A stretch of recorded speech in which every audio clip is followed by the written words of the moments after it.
Welcome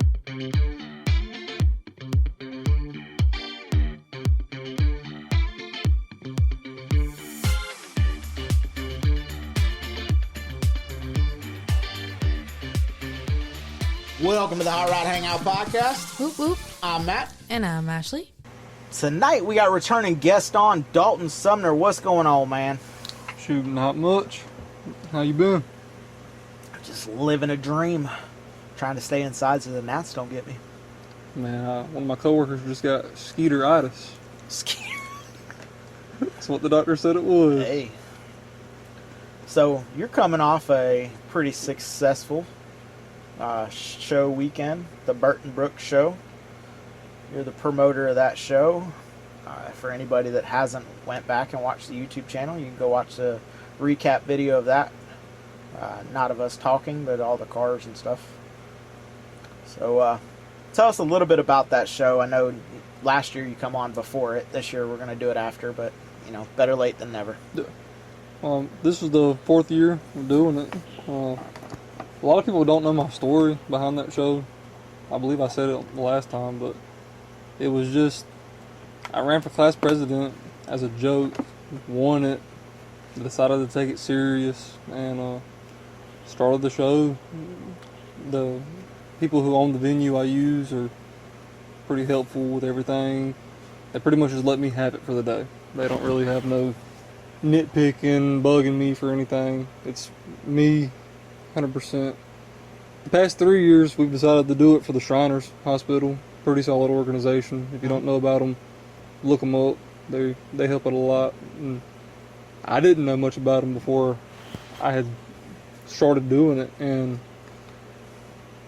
I was surprised how many people I know personally in my own life that have had their kids helped out, or when they were a kid were helped out by the Shriners. So, solid organization to send money to. It's kind of hard to find that nowadays, where you ain't got a CEO at the top making millions and millions. Yeah, that was the one thing, not to steamroll this into anything different, but when we were looking for nonprofits for our show to donate to, and you would look at these and it's like, wait a second, your nonprofit just means that the business doesn't make anything. Doesn't mean that it doesn't go out in salaries, and you know, like, you go look and you're like, CEO's got a 6-figure salary for your nonprofit, and you're like, wait a second, that doesn't really equate. But you know, and it is hard to find one that actually stands behind what they do and are transparent. You know, it is what it is. You can, which I think all nonprofits, you have to be transparent in what you do. So. But you know, they don't hide at all.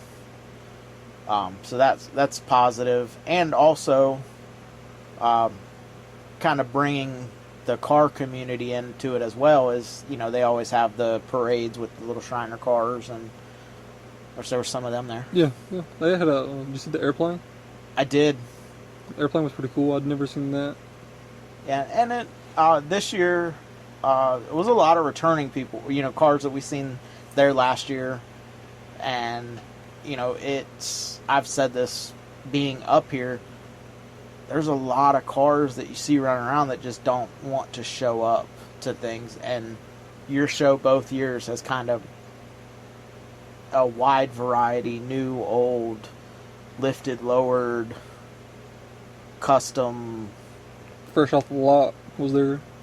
Yeah, I mean, new, old, and it's kind of hard, which makes the judging a little difficult because of, you know, how do you compare somebody's pride and joy that they may have bought 5 years ago and made it their own, compared to the guy that bought a 50-year-old vehicle and spent 5 years redoing everything to make it his.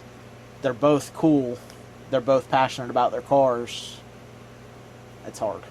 Well, I know one of the cars that got top 25 was a Hyundai Velociter. And yeah, but it talks. It talks. That's the thing. And it's done it's done up like Yoda, and Yoda talks out the grill. So that was cool.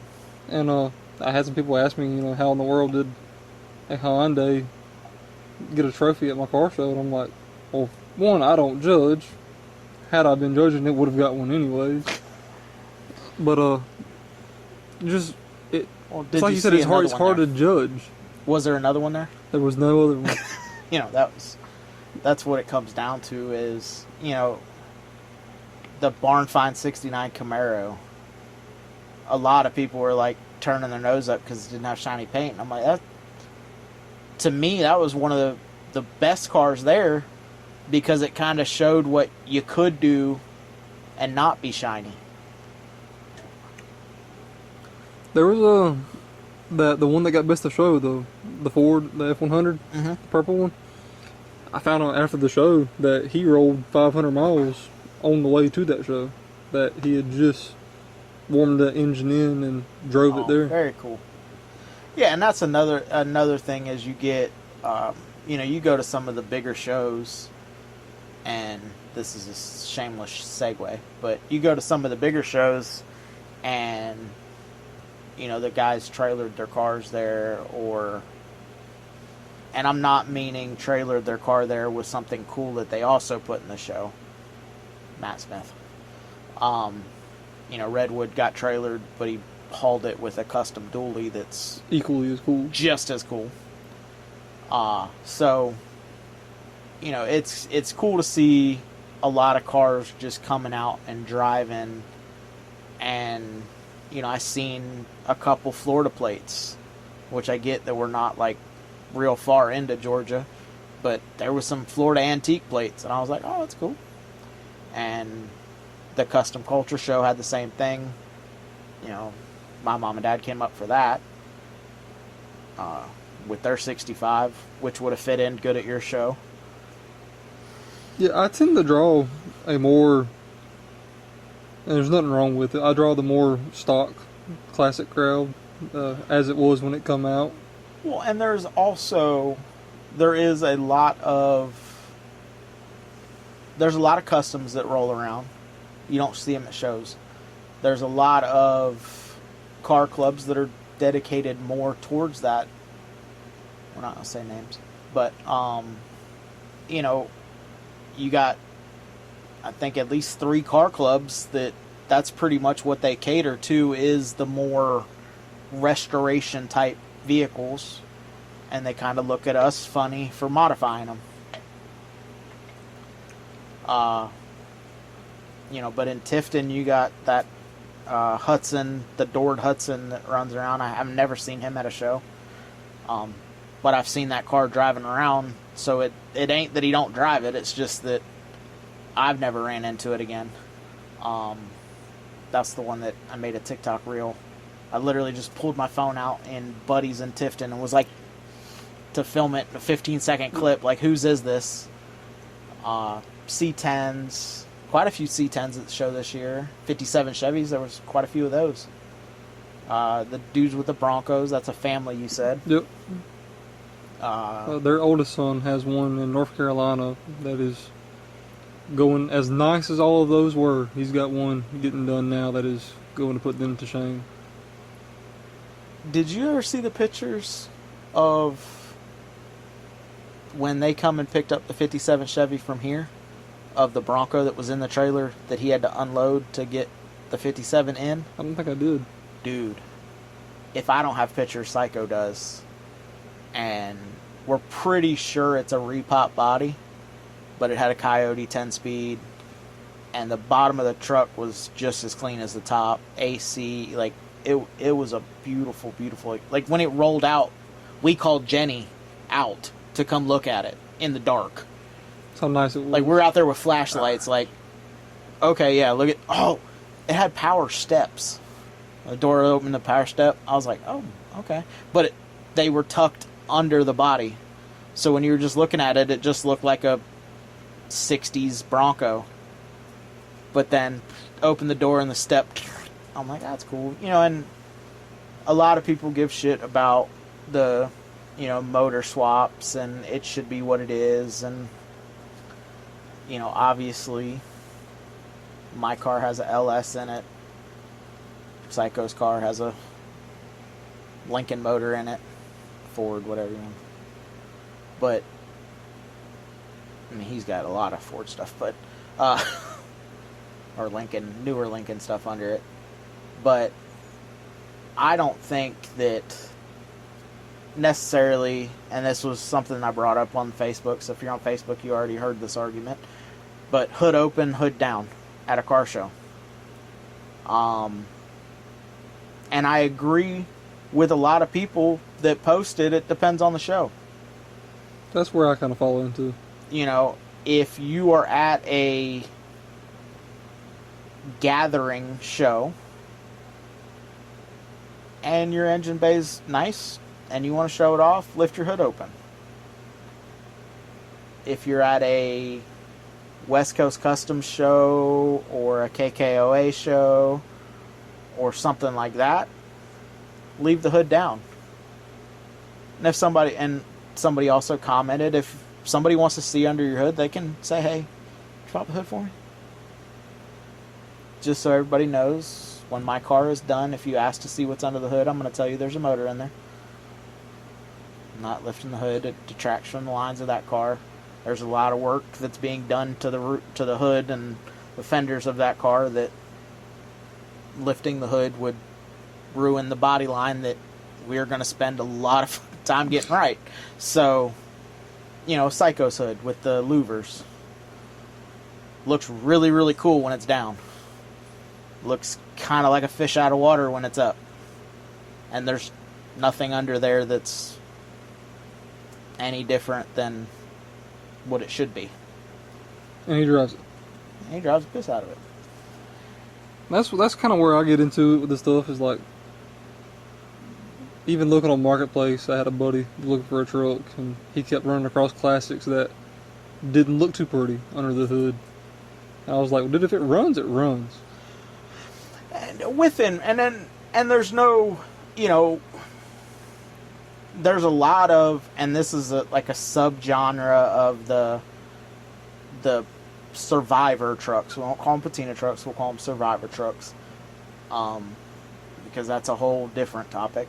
But that you put a nicer power plant. When Ashley's car makes it up here, if somebody doesn't buy it before I figure out how to get it up here, the engine bay of that car is going to be beautiful.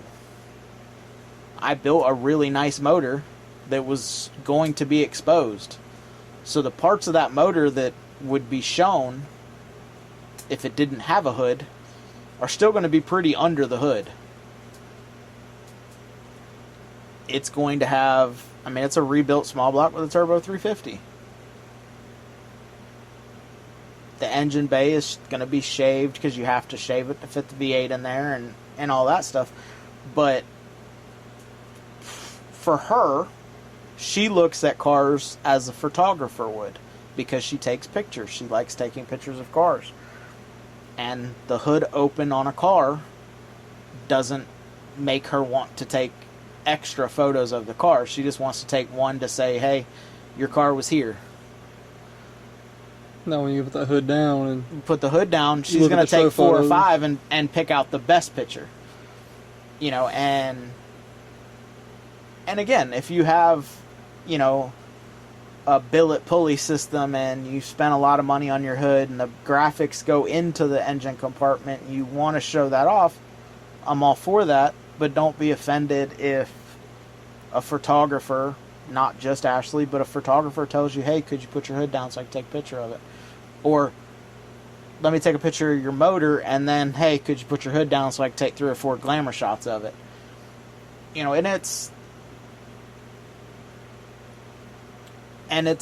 also dictated on what crowd you're in. You know, 2027, that road trip that, you know, me and Psycho, the only 2 confirmed coming from here so far, that we're driving out to California. When I get to California, I hope that my hood has never been opened all the way there. Somebody posted, I seen funniest comment on Facebook yet, by the way, so if you listen to this, awesome comment. The only time I lift my hood is if you see my hood open, it's because it's broke. 100%. I hope that we make it there, and the only time I got to lift the hood is to check the oil and make sure the motor's still there. I hope we don't run into any issues. And I also hope that there's 4 or 5 of us that come out of here, and there's 4 or 5 of us that come out of Texas, and we get down there and we're meeting, I think, 5 cars coming out of Montana. We're meeting them at the show because they have the same route I did with them. They're going from Montana to Sandpoint and then down the 101 like we did. So obviously we're not going to go catch. I'm not going to Idaho first, even though that's an awesome show. So if you're anywhere near Idaho, you should check out that show. And the road trip is going to change. So for the couple of people that have reached out and was like, oh man, it's just so far. I can't take that much time off of work, or I don't want to drive, or my car doesn't fit, the West Coast Customs show, or fill in the blank of any other thing that has come up. Those were the most prevalent. Next year's show is not going to be the 28 road trip is not going to be to the West Coast Customs show. It may be, depending on what vehicles we own, it may be to Dino's Get Down, or it may be to Simcoe Weekender, or it may be to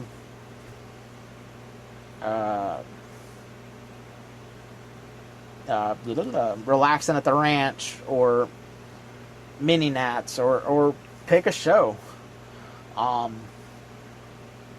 our cars may not fit ideally, but it's still cool ass shows, and we want to get out and we want to support everybody, not just our local shows.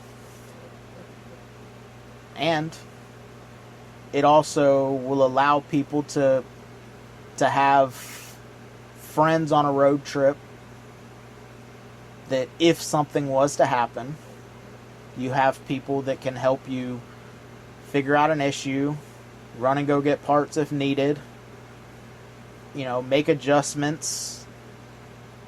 I'm not saying that put a motor in your car the Thursday before we're leaving. Yeah.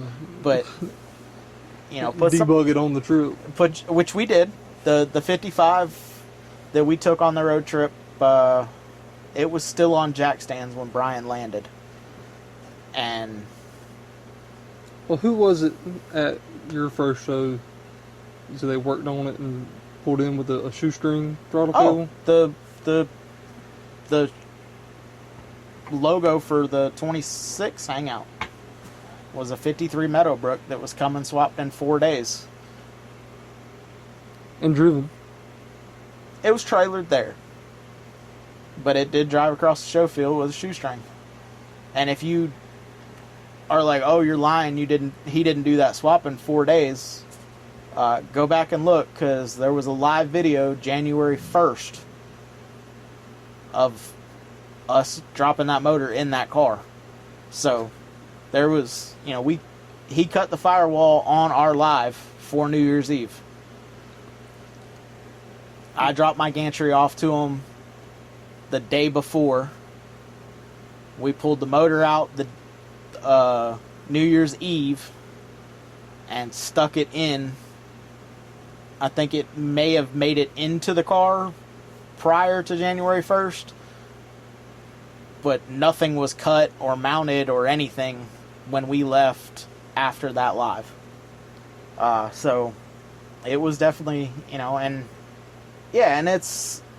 we want to get out, obviously the shows that we're always going to make Turkey Rod Run in some capacity. The plan is to get the body work done on the Cadillac and have it in black primer, other than obviously the roof. The roof, we're not going to primer over that flake. That's the base for the roof. But I want to take that car to the Bad Apple this year with the bodywork done, in primer, bring it back. If it's got the right wheels on it by then, pull those wheels off, put those wheels that are on it right now back on, shove it in the paint booth, and let Psycho go Psycho. Yeah. And Hold the tape and stand back. You know. I'm waiting for the day. I think you're the closest one yet that just throws him a car and a stack of cash and says, "Hey, just do your thing." Well, it wasn't supposed to be that way. It was just supposed to be the roof. And then, well, I'm telling more on the podcast than I have, but it was supposed to just be the roof and a solid bottom color, and now it's not a solid bottom color, and the roof is still going to be crazy. And then... Which is still subject to change. Still subject to change. No. You could be fuel muraled all the way out. No, I had AI take the rendering and put it on my car at the Custom Culture Show, and I was like, ooh, if it turns out looking anything like that, we'll be A-okay. But I still haven't figured out what wheels I want to do. I did get the manifolds. Need to get the passenger side is fully on. Driver's side I still got to work on. Ran into it had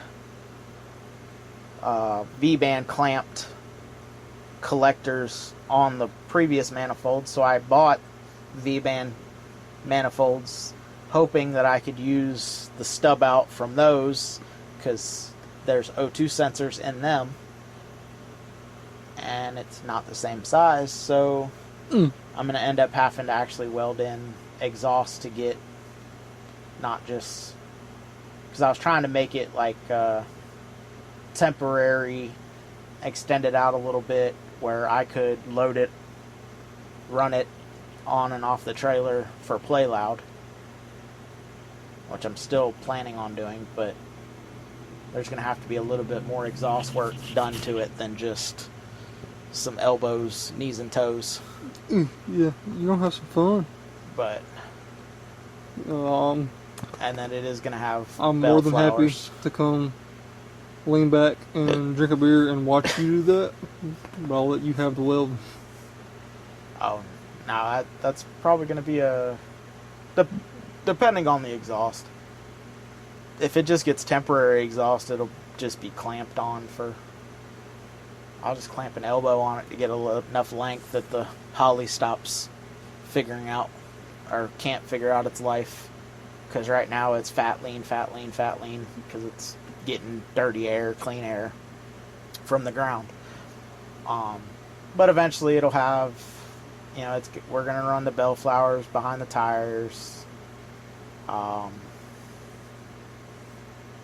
Originally I was just going to dump the exhaust, but after the Custom Culture Show, Ashley has a picture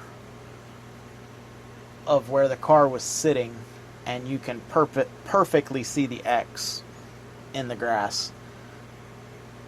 And I was like, I don't really want to lay the car out and hot piece of exhaust catch something underneath the car on fire. And yeah, because I think we had to make an announcement before the show. They did make an announcement, and I didn't think that I was going to be the reason for that announcement, but I was. Yeah, there is, and that's on bigger, and it's on taller tires than it will be on. Because the front end of that car, even though it says it'll lay on a 29-inch tire, those are 29-inch tires, and it gets into the fender,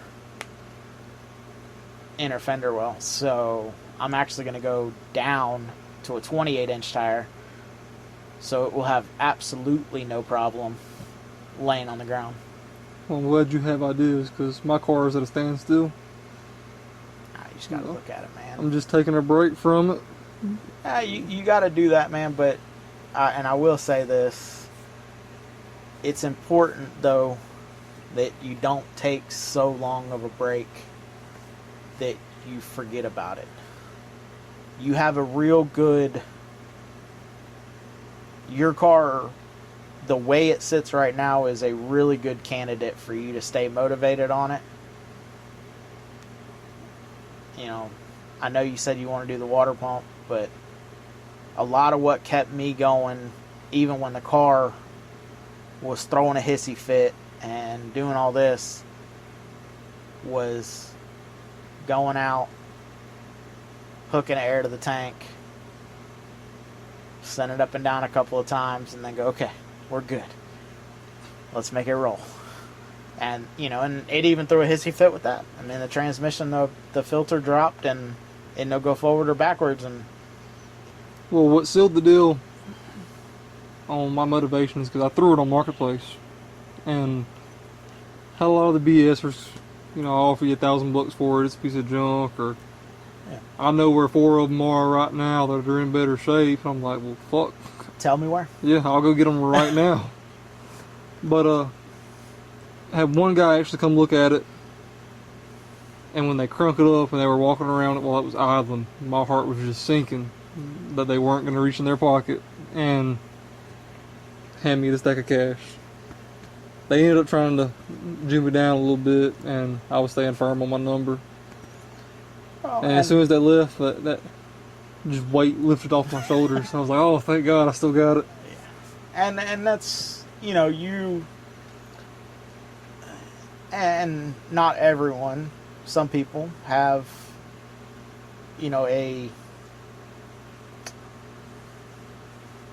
your dream car,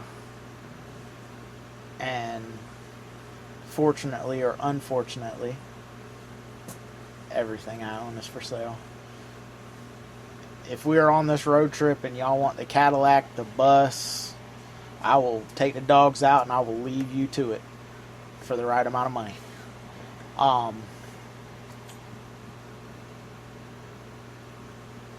But I view cars as the tool to the next one.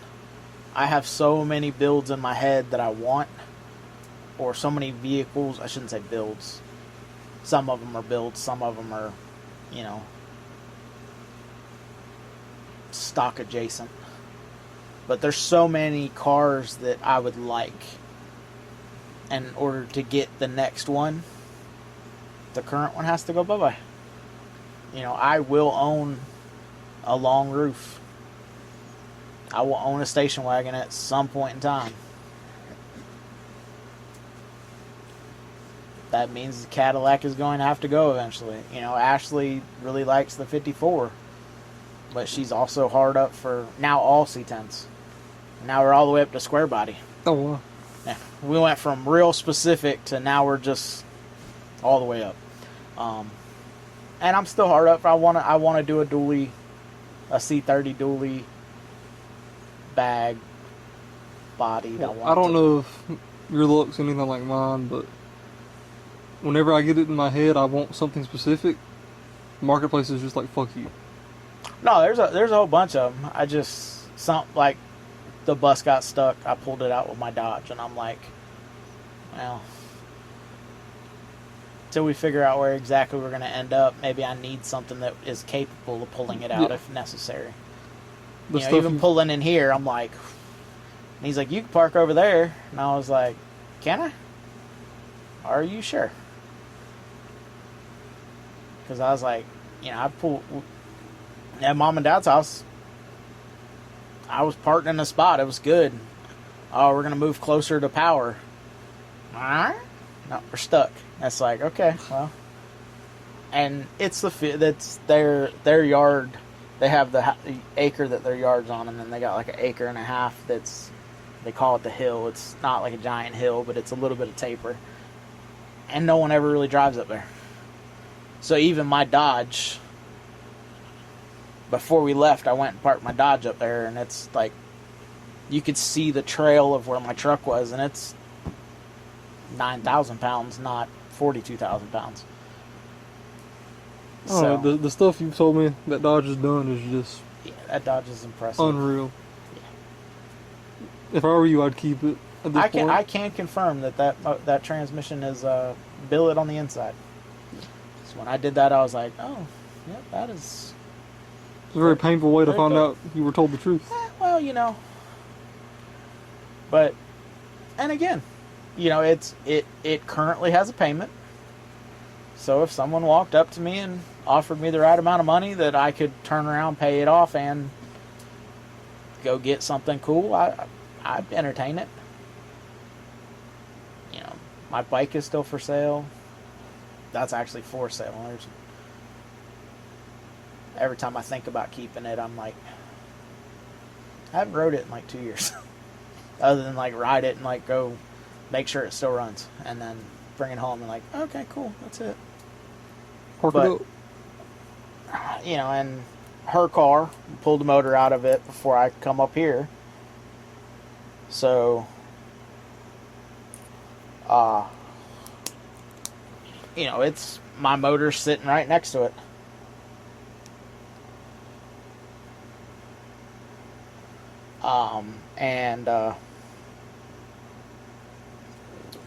So her car's ready to get going, and So is the motor swap, or the motor you're putting in it? the one that I was building for the Model A. So will that be the end? Like, will you be done with Michelangelo there? Or is there more plans for it in the future? It depends. If she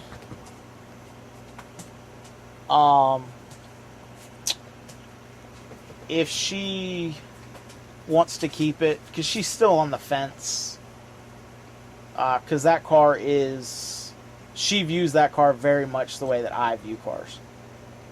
So it's, if it needs to go, it needs to go. I'm not that attached to it. But once the small block and the automatic's in there, that may change, because then she can go hop in it. It's not, she doesn't have to think about it. It's put it in gear, send it. Just Whereas with the make five, sure the zip ties. well, with in the the right five, spot. with the five spot, well, the zip tie was fine, and then it ran with no zip tie. But with the 5-speed, the clutch setup was wonky. She's never driven anything with a 5-speed.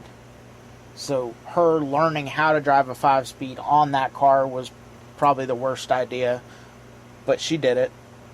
And like I've told everybody, you know, if I could kick everybody off the road and it was just her, she'd drive the wheels off that car. But as soon as she stops at a stop sign and somebody pulls up behind her, and now it's make or break, I have to get off of the stop sign, it's over. And heaven forbid, the car, even with me driving it, that clutch would get warm. You had to adjust to it as the day went on. I've stalled that car. I stalled it in Daytona when the dude told me I couldn't go through the tunnel, and I was like, it scrapes everywhere. And he was like, no, really, you would need pushed. And then I looked down at the hole, and I was like, yeah, you're right. Stall. He wasn't right. You know, and I don't know. I do have a set of 12-volt pumps. She doesn't really want hydraulics. I have enough shit I could put it on air ride. I have the any level that come off of the Cadillac. I could wire it up. The only reason it didn't work on the Cadillac was because I wasn't here and there was no way to charge the controller. It has a perfectly good controller that could have been used. I just, when I left to go home, forgot to charge it because I always just used my phone because my phone's always charged. So that could be a possibility. Or she'd drive it around for a little while and figure out, you know, get rid of it. You know, everything's perpetually for sale. That car is for real perpetually for sale because there's a sticker on the back window that says it. Since day one of buying it. That was the first sticker I put on the car, was for sale or trade. So if she could come up with something that she wants better, I jokingly give her stuff that I want. Like, oh, you want a Cadillac? Or, oh, you want this? Or, oh, this is a good deal. I'd like to build her a 60s Suburban or carry-all. That way, if we were just going to a show, both cars, she could load the dogs up and it wouldn't be that big of a deal. But then she's like, well, do we need 2 cars? If we have the truck and my car, do we really need another car? So it's really up in the air. I'll do whatever. That car is hers. I'll do whatever she wants to it, besides lifting it. It will never go any higher than it is right now unless it's adjustable. Could always dunk it out. Nah. That car would look retarded with big wheels on it. I love to do. I The would love to be able to have the means to do stuff like that, just to see people's reaction. 50s cars don't look, in my opinion, don't look good on big wheels. Really and truthfully, that car has 14s on it now. I may put it on a set of 15s or 16s. I always joked that I was going to put it on the, because when I had the Model A, we stuck my front wheel on it going to a local show, and I was like, I stuck it on there, and I was like, oh. And then as soon as I lowered it down, I'm like, it don't fit. Because the tire wouldn't. But it looked good.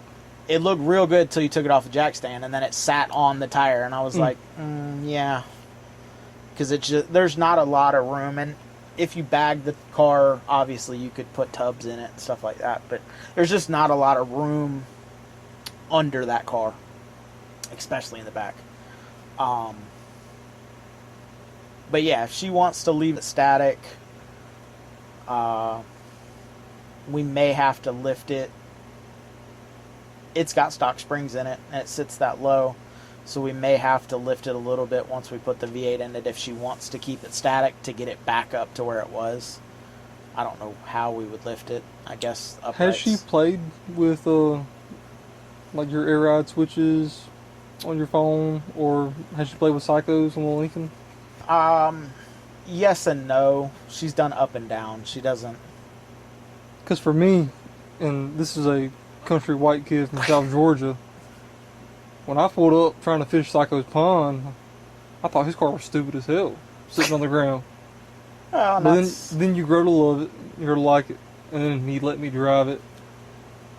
And he was like, hey, don't really go too hard on the switches. I beat the hell out of the switches on the way to prom. But just hitting them switches, it just did something for me. I'm like, everything I own has got to have a switch on it to play with. Well, and she's kind of not like the air ride. Like, she enjoys it, or she knows that that's my picture.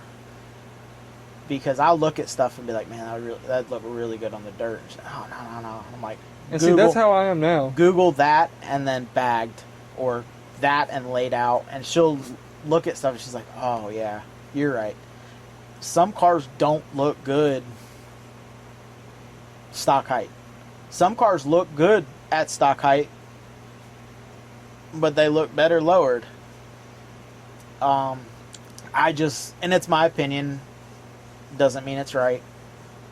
But I also, for me, I like low stuff, but you know, right now her car with no motor in it, sitting kind of gasser style, and I stopped looking at it because it looks really, really good the way it's sitting with no front bumper, just hanging everything in the air. And I'm like, oh man, that would be. But that kind of goes against the whole everything's got to be in the dirt. Even though when you drive air ride, if you got bigger tires, if you do it the opposite way that Psycho did it, Psycho put the smallest tires so he can drive it as low as he can and still turn. You know, air ride truck or cars with regular tire size, you're gonna ride like a boat anyway to be able to turn. So, well, that's my car. I've only drove it around the yard a couple times, and I just know that once I get the tune up fully set, water pump on, all new belts, just get it all safe to actually peel out down the road with the 455 in it, it's going to be some fun that I'm going to have, and I'm going to float it everywhere I go. And also, that goes back to what I was saying about get it on the road.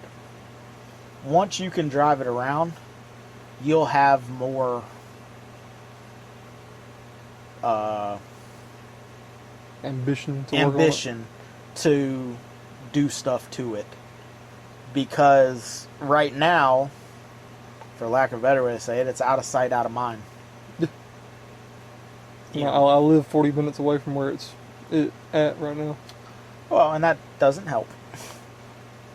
I mean, I live 4 minutes away from mine. And mine. But if I walk back there and the car's covered up like it is right now, I've been here 2 weeks. I got one manifold on, and it's granted we've had other stuff. I've been working on the bus, but you know the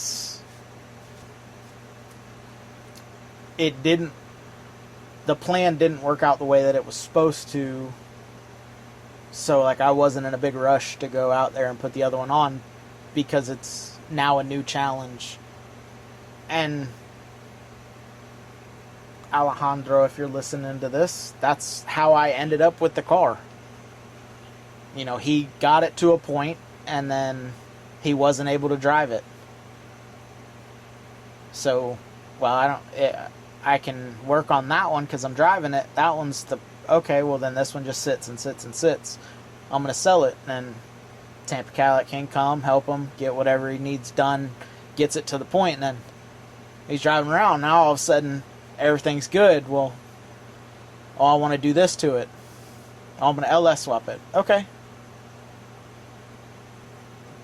Got to where the motor's sitting in there, but how do I get cross member? How do I get exhaust? How do I get this? How do I get that? And he just sits there, and now it sits there for 2 or 3 months, and you didn't do anything to it. And why do I have it if I'm just gonna let it sit there? And you're one of those guys that don't want to sell something that you're just gonna let sit there. And he that car was for sale 3 or 4 times, and the Cadillac Kings guys, his brothers would come and no, don't sell it, and they'd get him back motivated, but then I can't drive it. So now the motivation goes away, and hey, I'm going to sell it again. Now, okay, what are you doing? All right, let's and you do a little bit of something to it, and you're like, okay, everything's back, everything's good. You know, like I was real working on the car when I got the motor and trans in it. I was like, hell yeah, I'm gonna be able to start driving this around. Well, then the transmission wouldn't shift, wouldn't go forward or backwards. I'm like, oh man. Okay, well, I'm going to go to my show, not with my car. And now I'm sitting outside in the carport staring at the car like, you're a bitch. And then, because knowing, like, in order to diagnose it, I either have to pull motor and transmission back out, or crawl under a car that sits on the ground. Granted, I have cribs, but you're still aired all the way up. You still only got about my gut width to get under the car on cribs and take the pan off. Well, the pan doesn't have a bolt to drain it, so you're going to take a transmission bath. Okay, get it out. Oh, yep, it's the filter. Now you're laying on your back trying to get a filter out, or the old O-ring out that you struggled to get out in the first place. That's why you left it in there. Yep. And okay, so you get that out, put a new one in, you put it up there, and fire the car up. Hey, all of a sudden, you know, it needed another 4 quarts of transmission fluid because it's actually doing what it's supposed to do. Oh, now it goes forward and backwards. Yay! But the tune is so far off. You know, me and Ashley drove it around the neighborhood, spitting and sputtering, and me trying to keep it running while it was going, because Holly was freaking the fuck out, because it's like, you're lean, you're fat, you're lean, you're fat. So it was put it in a trailer, get it up here, and we can start getting the body work done and do that stuff, and I can come up on the weekends and get the car worked on. And then that didn't work out. So it was, now I'm living with my car, but yet nothing's getting done on it because time. And then it's like, well, something's got to get done. I have to remind myself all the time that the people I look up to and friendly compete with have been in this game far, far longer than I have. Right. This is my first build.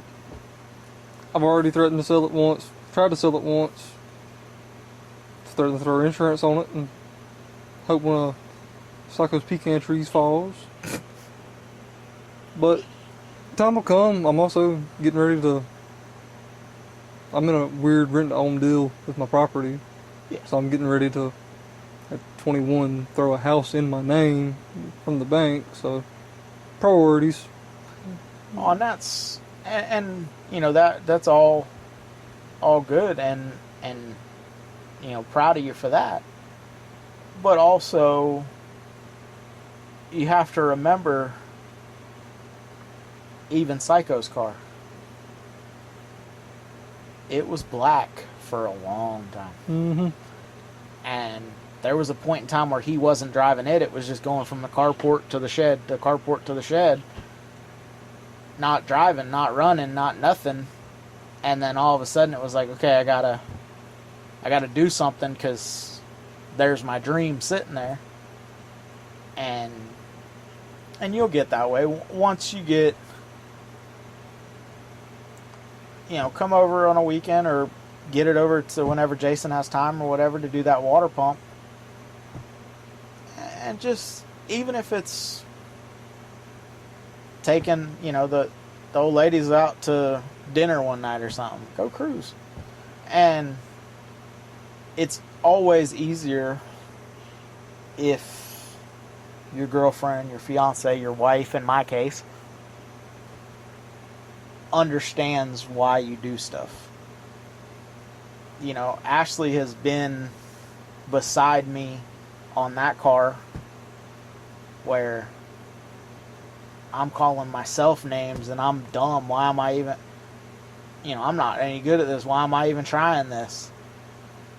And she's like, and in the beginning it was like, why do you, and then working on the 54, we were doing we had to own that car like a week, and she ripped her whole fingernail off. And cut, I mean, she's cussing up a storm, and she walks away, and I'm like, well, it's been nice being in the cars. And about 10 minutes later, she come back, she had a napkin wrapped around it, electrical tape, and was like, okay, what needs done? And I was like, hell yeah. Nope, we're in this. This is what we do. And, you know, blood, sweat, tears, screaming. And you got to remember, you know, yeah, you got to remember Chevy. Yeah. Bobby. You got to remember, a big takeaway is you got to be nice to each other. And, you know, a lot of people don't say that. Like, I'll say all the time, like, it's way easier when your significant other supports what you do. But you also have to remember that she needs to remember that your attitude or your mood may have nothing to do with her. You know, I've walked outside, she's inside doing something, she comes out, and I dropped a frame rail on my foot. I'm not the happiest guy anymore. But you also have to remember, as the person that's doing it, you have to remember, like, it's not her fault. It's a two-way street. You know, it's, so you got to be lenient, you got to talk nice to each other, you have to do that, or else it turns into the hobby's really hard to have.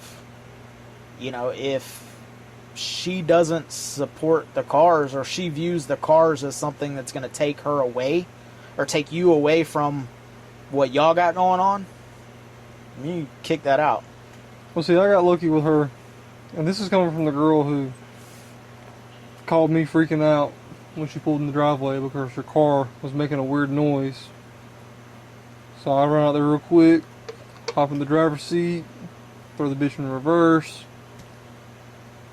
Fop. You got a flat tire. She drove 20 miles down the interstate, doing interstate speeds with a front flat tire. This is how little she knows about cars.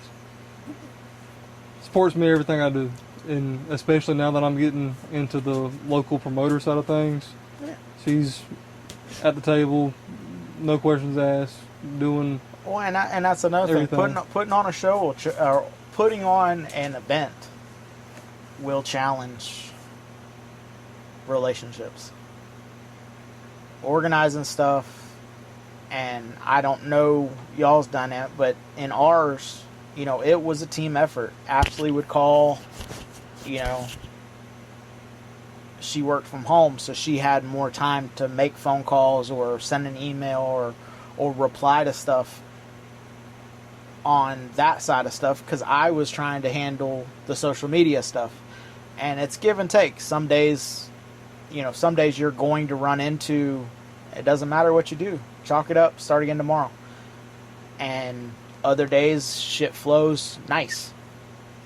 But at the end of the day, and not to bring it up again, but the road trip, when I went on the 10-day road trip, when Ken called me and was like, hey man, or I called him rather, and was asking a Ford question, and he's like, hey, what are you doing May 5th to the 25th? And I went, working. And he's like, oh, well, you think you could, if I fly you out here, do you think you could go on a road trip with me? And I was like, I'll ask work. And he's like, okay. And I hang up the phone, and as soon as I hung up the phone, from the other end of the house, it's calling back and telling me you'll go. I'm like, I gotta ask work. Like, it's 9 days that I'm taking off of work. Yeah. Like, and she's like, I don't care. Go. You're going on that trip. Because she knew that was kind of the start of the transition of, this is a reality. And doing car stuff is what makes me happy. And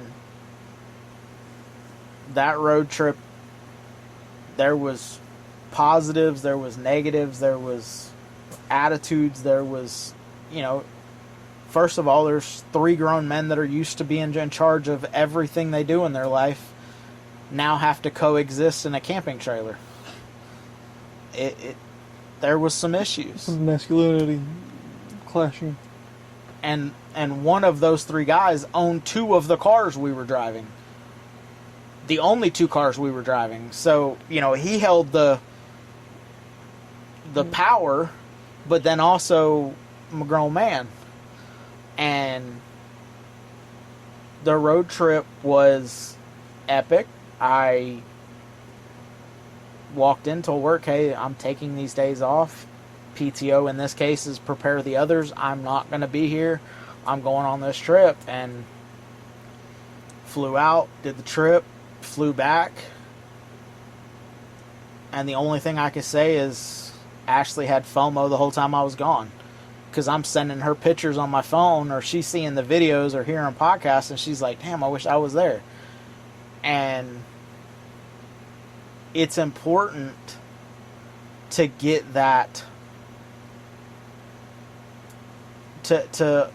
for not just her, not just you, but together, for people to understand why we do what we do. Even if it's just a understanding of, we like it. Doesn't necessarily mean that you have to be dead game. We were, Psycho had ran up somewhere and we were talking, and he's like, oh, I want to get a boat. I'm like, I don't have time for a boat. He's like, oh, I'd make time for a boat. I said, I wouldn't. It's not your thing? Literally. Oh, no, I love going out on a boat. I love riding motorcycles. I haven't rode my bike in 2 years. I don't have time because there's always a car show or there's always something to do car related, and I'm a car. Yeah. It's like you said, it's what makes you happy. And there's been some adjustments. I don't know. This is kind of turning into a relationship podcast, but hot rod hangout therapy session. But there's an infamous show that Ashley told me she wasn't going to. And I was like, okay. I'll see you when I get back, I guess. And it wasn't she didn't want to go. It was, we go to car shows to have fun. We go to car shows to spend time together doing something that we both like to do. And at that time and situation, car shows had turned into, this is a job. And yes, every car show I go to is, I'm working, but it doesn't mean that you can't just be a car guy. Yeah. You know, I don't announce if it's just a local pop-up show, I don't announce we're going. Because I want to show up in a car and I want to get out. And yeah, I'm going to have our hat on or our shirt on or whatever. But I want to just be Matt, the guy that owns a 62 Cadillac. I don't always want to be on. Which for us, the gap is way smaller because I am who I am on the podcast in real life. It's not a character, so I don't have to play something. Well, it's like even like now, because you're steady growing, it's going to be hard to be just Matt. It's going to be Matt and Ashley from Hot Rod Hangout. And it is that way already, but it's, you have to, no matter if you're a podcast, a YouTuber, a shop, you have to make time to just be a car guy, just be a car girl, just be a husband.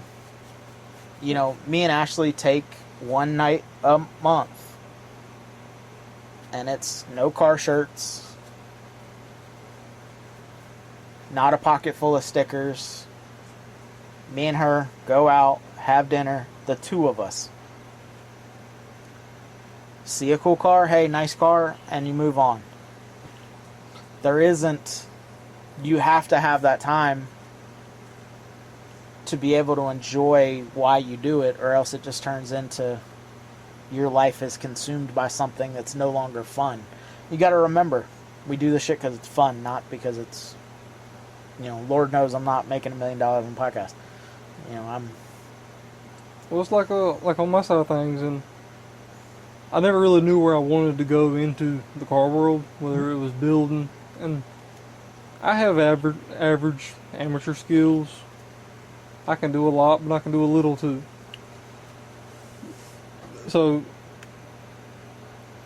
I feel like I'm just getting pulled into the promoting world, like hard, and on a smaller level than you're on in the little local area here. Well, I would. That's enough.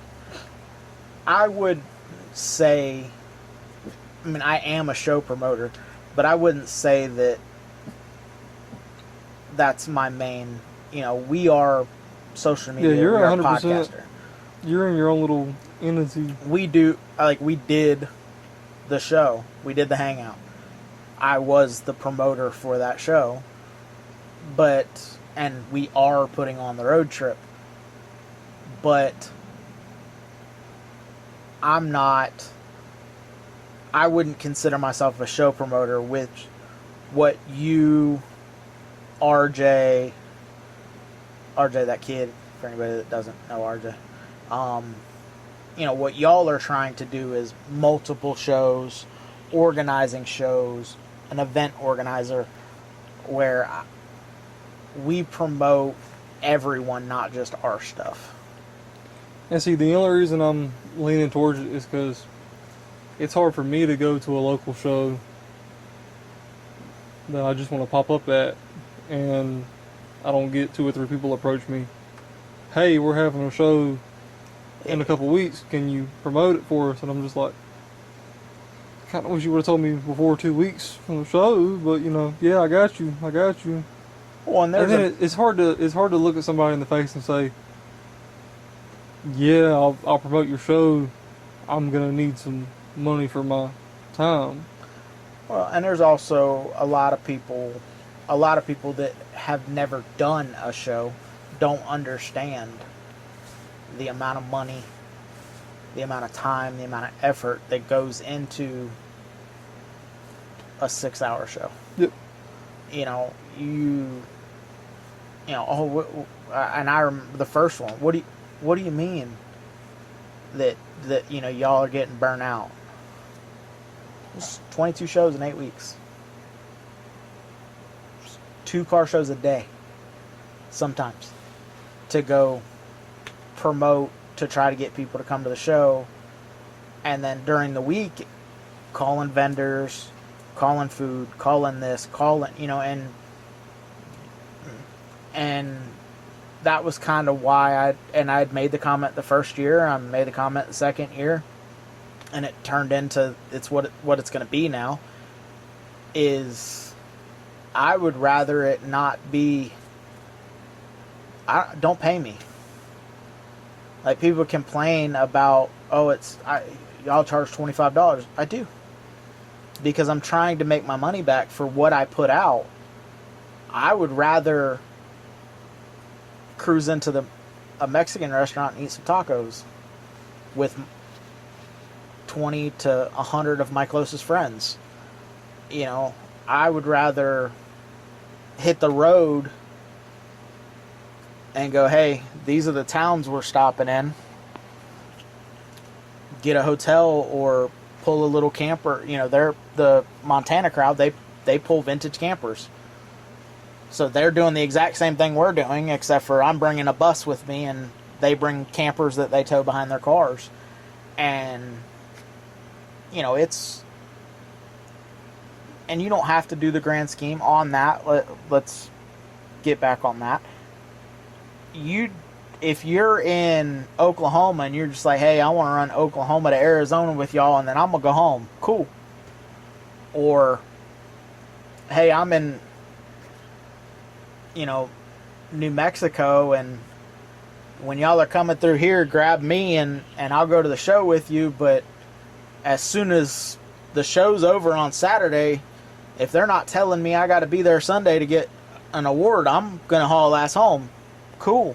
There's a reason why there is no stops for the way back. Because I don't know if we're coming straight back. I'm pretty sure Psycho's coming at least in a more direct route than we are back to Adel. But it'll depend on where we're at.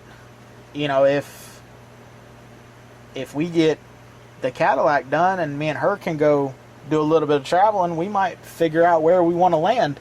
And where we land might not be South Georgia. Yeah. You know, and so that's what's cool about the position you put yourself in.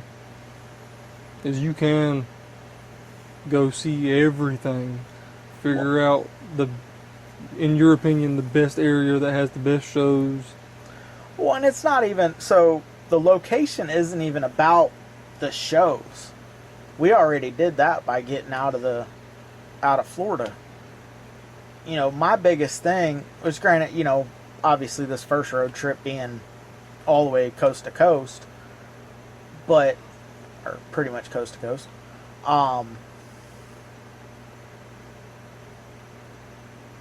Being somewhere near the middle of the states will allow us to get to more shows with less of a drive. You know, if you live in Oklahoma, a show in Georgia is not that far. A show out west isn't that far. You know, Dino's is a couple states over. You know, it's not that big a deal. But coming from Florida, other than South Georgia, you got 3 hours to South Georgia shows. 3.5 hours to your show from where we were at. Yeah. But well, it's like you made the comment before, you had 3.5 hours to get out of Florida. Mm-hmm. Every time. Before you can even head in the direction that you're going in. You know, so if we wanted to go to Texas, I got 3 hours before I can even head towards Texas. Oh, I-10. But, you got... And I'll be honest, Florida had gotten very, very tourist, and Florida's always been a tourist place, but it's gotten so expensive because everyone, it was a joke growing up, like we live where people retire or we live where people vacation. But it used to be like, unless you went to the touristy places, it wasn't that bad. And now it's gotten where, my mom and dad in middle 80s bought 2 acres with a house for like 40 grand. I just sold a mobile home on a third of an acre for 180 grand with a little tiny shop. So, and that's 10 minutes from where they bought. Like, it's not like I was like in a big populous area. The cattywampus to them, a 1/4 acre mobile home, double wide mobile home on a 1/4 acre. When we sold our block house, sold for $180,000. I'm like that. See, I tell people the deal I got on my place, and they're just appalled. But it was one of those right place, right time, right deal. Because everything else right now in South Georgia that is equivalent to what I have is right up there where you sold yours at. Well, we found quite a bit of, when we were looking and was going to make transition to just move up here. We found a lot that, for basically what we were selling ours for, we could have got a couple acres. That one place had a giant shop and a mobile home. But it was going to be the exact same mortgage payment. And the whole point was I wanted to get away from having that. So we bought a bus, so I don't have payment at all. But, that's all part of this. And now, we look up, not right now, we're here. We're going to get the Cadillac done. But once the Cadillac's done and we can start venturing out a little bit, hey, look up on a website and, you can get a couple acres with nothing on it for cheap in Kentucky. Okay, cool. Let's go hit a campground right around that area and chill for a month. Why is it cheap? When we first started looking up here, it was like, okay, we get vacant land and build a shop house or whatever on it for cheap. Okay. And I come up here and went to your show and got out of the truck and I'm swatting gnats. And I'm like, oh, okay, this is why. Y'all have gnats. They suck. Your roads are great. Back roads are driving. Anytime we were going anywhere, me and Ashley both be like, let's see ourselves living here. And then you open up the door and a gnat gets in your eyeball and you're like, oh, okay. And there's nothing you can do. It's part of it. And everywhere is going to have that thing. People go, oh, you don't want to live in Florida. There's hurricanes. Well, it don't bother me much, but place I live in, it's kind of like I call it, I couldn't afford Florida. Yeah, you're about as close to Florida as you can get without being in Florida. Lake Park is right next to my town, little small the unincorporated town, Clyateville. Clyateville has 2 gas stations and a big old paper mill. And you can smell it really good on 2 days out of the week. So it kind of makes sense why my house was so cheap. And I kind of chalked it up to that. But as long as you can handle a bad smell every now and then, you're good. Yeah, and all places. I'm not saying that we're going to go find the oasis for cheap. Well, if you do, let me know. But what I would like to find is a good chunk of land that either doesn't have anything on it or has a shop on it that this will fit in or next to. And I would like to be able to have space to be able to do more of the shows that I enjoy. It's free. Come hang out. Yeah. I'll grill up some hot dogs if you want to throw a couple bucks in for some food or whatever, or or get a community together. Hey, have your wife or you grill up something and bring it, and we'll do like a hot rod potluck, whatever the case may be. But that's the eventual goal. But with the bus, we can go stay at these places for a month and go, okay, so that month was fine. That was in summer. Let's come in winter. Oh, okay, so it snows 18 inches every day.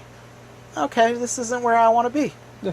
You know, I was spoiled. We got to drive our cars year round. We don't have snow or ice or any of that. But then the catch-22 to that is, like you talk to all these northern guys, you have no, or they have the ability to put it up and change it, do something different. Whereas once you debut it in Florida, you're out. Well, I mean, even Ashley's car. Ashley's car is a prime example of that. Model A's been gone for over a year. I just celebrated owning the Cadillac for a year.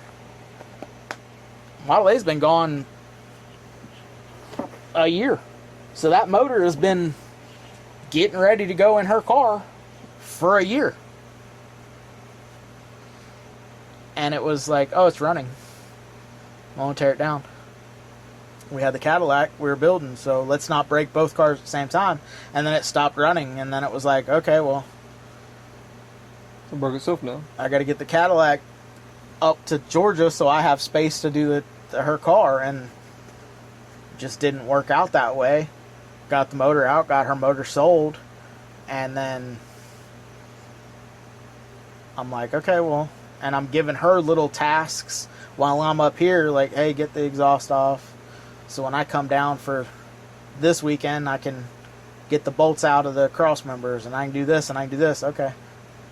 Well, then she runs into something she's got to do and doesn't get that done. Now I spend my weekend down there, plus trying to spend time with her, and plus the house was for sale. So, you know, there's everything that could go wrong was probably going to go wrong that week. Well, and it's, you know, like, I left to go back down there before we had a true offer on the house, because the offer that I had, or the offer that we did have, fell through. And I was like, I'm still coming down there because the yard need mowed, the house need washed, this needs done, you know. And she was handling the inside stuff, but somebody's got to pack up all that garage shit and tools, and then you realize, like, oh fuck, okay, so there's a lot of fucking shit that I wasn't planning on. And you know, it's, and I get, life gets in the way, life be lifing sometimes. That's been my motto for a few months now. And but there's always a light at the end of the tunnel. There's always, you know, especially if you got good friends, you got good family, you surround yourself with people that have a common interest in succeeding. You know, if you hang out with a bunch of hoodlums, you're going to be a hoodlum. If you hang out with a bunch of people that are doing cool shit that you want to do, you're going to eventually figure out a way to make that happen. You know, a lot of times when people are, you know, now I've talked to guys, oh, I just can't do it. I don't know how y'all do it. I don't know how y'all have this. Well, who do you hang out with? Oh, well, I hang out with Jim Bob. Well, what does Jim Bob do? Well, he does meth on his front porch. Okay, well, so you're telling me that you do meth on your front porch? Well, yeah. I'm like, well, stop. Yeah. You know, and it's like, you know how when you're growing up, your dad's always like, you'll understand when you're older. Oh yeah. My dad used to always hit me with wise words of wisdom from my father Rick. It was, people want to see you do good, but not better than them. And that stayed in the back of my head for a long, long time. And I feel like I've done a pretty damn good job by picking the friends in my life and the woman in my life and just everyone. They want to see me win, and they want to see me win big, and I want equally the same for them. Well, And that's pretty hard to find, because for the most part what my dad said was true. Right, and there's also, and I've had some people in the last 3 to 5 years, or go back 10 years even, that it aligned and then it didn't. And when it didn't align, you move on, and it's not, I have no ill will. I want them to eat. I want them to succeed. I want them to do great. But it doesn't mean that they have to be at my table to do it. Yep. I don't have, whether it's a friendship that fizzled or a friendship / business relationship that maybe it was on my end, maybe it was on their end, maybe it just wasn't working out. We made an agreement, it didn't work out. I still want you to succeed.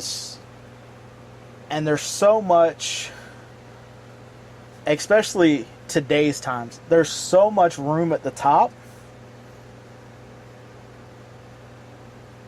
that I don't need to step on another automotive creator or podcast or whatever. I don't have to put anybody down to get up. So there's a couple podcasts, and I've had people on that have started their own podcast, and I'll share the shit out of their shit. Some of them lasted. Some of them, they did an episode and went, whoa, this is too much. Or how did you deal with this? You got a lot of money you'd put out. That's it. I mean, this isn't free. Or you spent how much on good quality equipment? And we've been very fortunate. This is what we started with. This is what we're still using. Not tonight, we're using the camera, but I don't have equipment. If someone wanted to do a podcast, I don't have what we started with to hand down. If I did, I would. Yeah. If I was to ever get rid of, if we were ever to move, and we are looking for a better option, more portable because of space and wanting to be more portable, that'll go to somebody that needs it.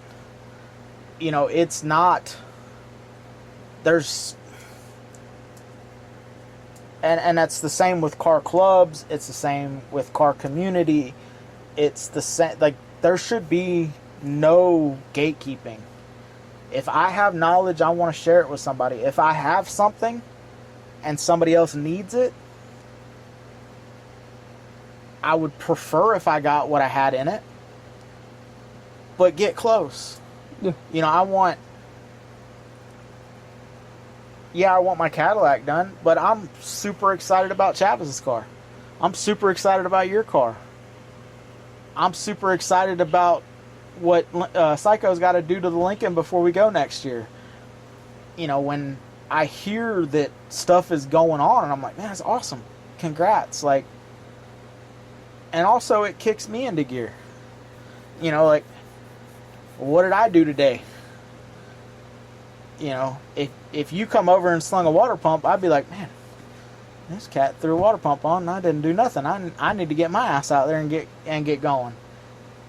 And I get, you got to drive. Yours is a little further out of sight, out of mind. But, and then life. I also fall into the I've heard you talk about it before. One of the worst things you could do in this.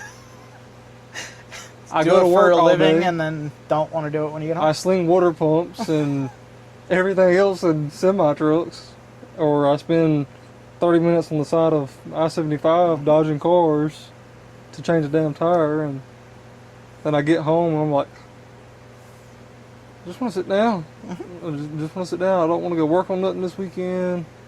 I don't want to talk to nobody.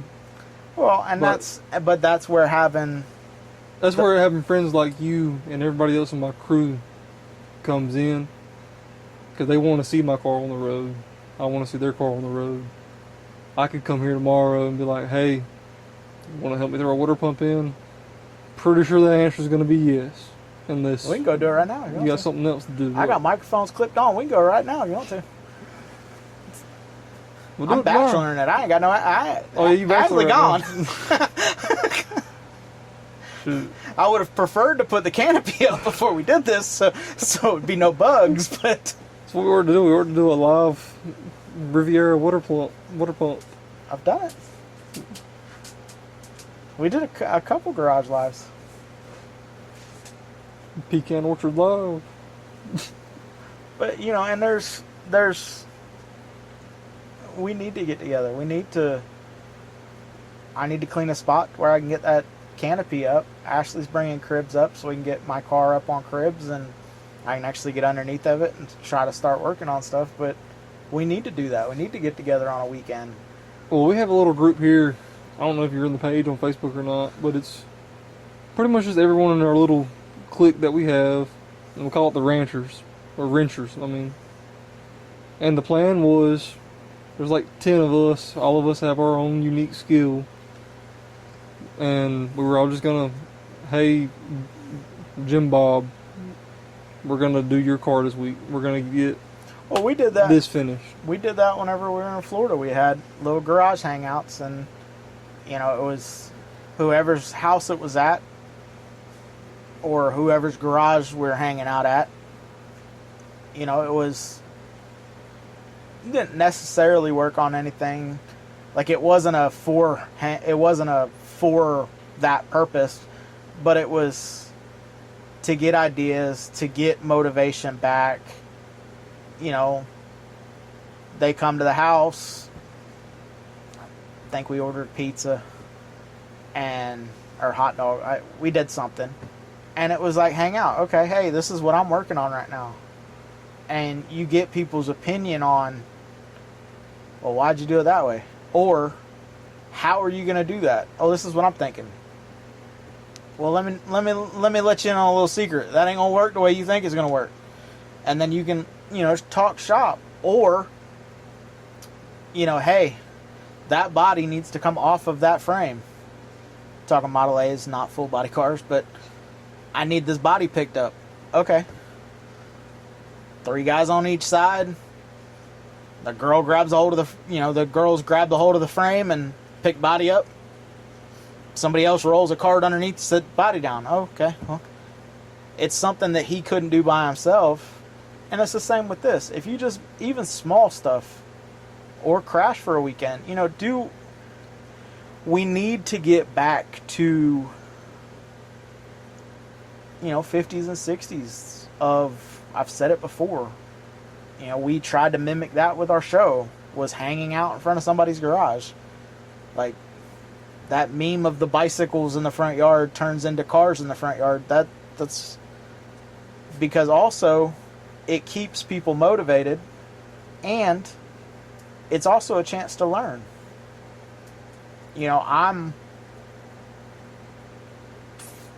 My car would be patched up by now if I had skills of being able to weld in body panel. I can't. Right now, I can't. I look forward, when it comes time to do that, to go, hey, what am I doing wrong? So for the next one, I can do that. Or, hey, is my settings just wrong? Or what's going on? Oh, okay. That's it. Figure it out. Or air ride, or I'll be the first one. No, I ain't got no idea about hydraulics. I have a pair of pumps back there. But I have no clue those loops and the science behind it. And the figure eights, and this goes over here, and don't hook that to here, hook it to there. I don't understand all that. Psycho has laid it out on my pumps. Like, oh yeah, you run these, and I'm like, oh, okay. Got no idea. In one ear and out the other, because I don't know. Air ride, I've gotten pretty well done, because I've done 3 or 4 air ride cars. Tell you, I'm damn good at static.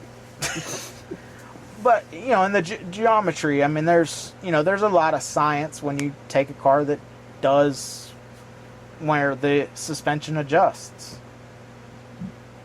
You know, like we were talking, I don't know if it was on podcast or beforehand, but Psycho with his car, smaller tires. He doesn't have to lift the car to turn it. I didn't believe him. Because we went to Dairy Queen, was it last week we went to Dairy Queen, and there was a little car club meeting over there, and I wanted to go check it out, and I'm looking back at his car and his front wheels are turning, and I was like, ooh, that was close. And he's like, no, it'll lay out with the tire all the turn. I'm like, don't do that with a Cadillac. Cadillac better be straight when you lay that jogger out. Two different systems, two different style of builds, two different wheels, two different, you know, and we both on 15s. He just has two 15s and I have two 35s. You know, his is a 26-inch tall tire. You know, Ashley's car, as low as it sits, turns lock to lock. And it doesn't adjust, so it needs to go lock to lock. But it's also on a 14-inch rim and a 26-inch tire. You know, it's just...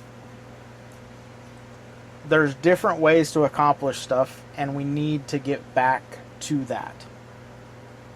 And wherever we end up, we want to exemplify that. Or wherever we're staying, we want to exemplify that. So whatever we can do to get that back in line. You know, I know that Chavis is waiting on suspension parts to come back, and then he's ready to start throwing his frame back together. I think he's got all the hydraulic stuff for it, other than maybe cylinders. Or no, he bought cylinders, maybe pumps, I don't know. But anyway, he's got stuff. So when that comes back, you know, hop on that. Or your car, or whenever he gets running and driving confidently, okay, what's the next step? What is the next? And there is no right way to do it. You know, maybe your next step, my opinion, your next step should probably be the roof. But whatever. Well, I've been debating cutting that bitch off and roadster it for a long time. But I wouldn't roadster just because it's a boat tail. I wouldn't roadster it. But a Targa top would be pretty dope. Would be gangster. I've said that a couple times. But in I want to do a roadster of some sorts though. If I decide that the roof, fabricating a whole new roof, is gonna suck, which it's gonna suck. It's gonna. It may get a permanent Targa top, and just because my cars, I have renderings that AI's made. I have stuff that paid artists have made. Yeah. It's all subject to change. I may leave the bitch black. Well, and that's, you know, and you're not under the gun that car's got to be custom painted by anything. Yeah. You know, I'm trying to make a couple shows with it flat black. I'm trying to make, and then, you know, obviously when I go to the West Coast, I want it to be shiny for that show. But if I run out of money, that Joker might be still black. Yeah. You know, and it may be not on the wheels that I want it to be on by then. Because I'll be honest, I don't know what wheels I want to run on it. I originally wanted to put it on like a 20, like a billet wheel. Now I'm kind of against that. But then also steel wheels would look cool on it. Supreme. But then Supremes would look good on it. But also there's a lot of people run Supremes, and I usually tend to not do what everybody does.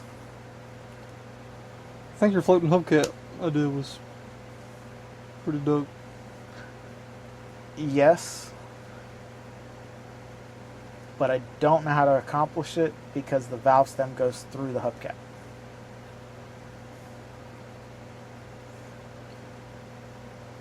So you'd either have to make the center float or if you made the full hubcap float, then you would have to run like a, which they sell valve stems that are flush, and you just screw in to air them.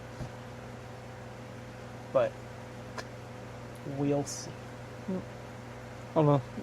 Like I said, the Supremes would look good on it. I'm not denying that fact. But when you're so used to going against the grain, it's hard to make an exception. I know what wheels I'd like to put on it.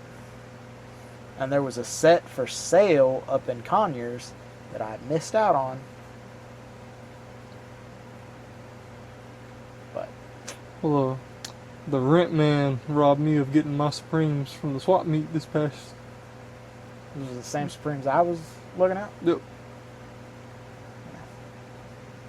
Brand new in the box. Damn good deal.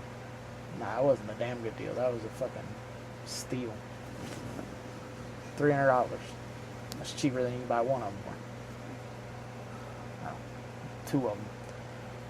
But no, I'd really like to run eliminators on it, or radar wheels, the tri-tips, but they were for sale in Conyers, and I couldn't get anybody that would run up there. I don't think I know anyone around Conyers myself. I reached out to everybody up here besides you, because I knew you were south and you were at work. I reached out to everybody that I could think of, and yeah, Where exactly is Conyers? I don't know. I'm trying to You look. asking the wrong dude, because people go, "Oh, it's over there in Nashville," and I'm like, I have no clue where that's at neither. I know it's that direction. Yeah, that direction. I'm trying to think if it's over by Pavo, but I'm not sure. I don't know. It was like an hour from here, or an hour and a half from here. That way, north. I even reached out to Caitlin and asked her, like, "Hey, you got anything going that direction?" She's like, "I don't think so." I'm like, "Well, if you do, Somebody get this. I Please. will cash app you $50 extra." That's how good of a deal it is. Yeah, it was my lug pad. Like it was like everything, right offset, right size. Because if I go with 15s, I don't want to go with a 15x7, 0 offset. Well, it's crazy how the deals pop up, because the guy I got my boat tail from had two more that were on the DL about that somehow sold for less than what I paid for mine in better condition. From the same guy though. And he had a 71. Well, it's kind of like Chavis's Impala. Buy a parts car and it shows up true SS, better quality. Which my car, at the end of the day, the most discouraging thing to me is the interior. But that's the number one thing everyone's telling me, "Oh man, don't worry about that." So I mean, I'm just going The thing to trust the is, process. the interior, trim wise and stuff like that, I get. But interior, man, I mean, you got Pounds, man. I mean, he does incredible stuff. That's who's gonna do mine. Still got to figure out how I'm gonna sell feet pics or something to pay him, or work something out with him. But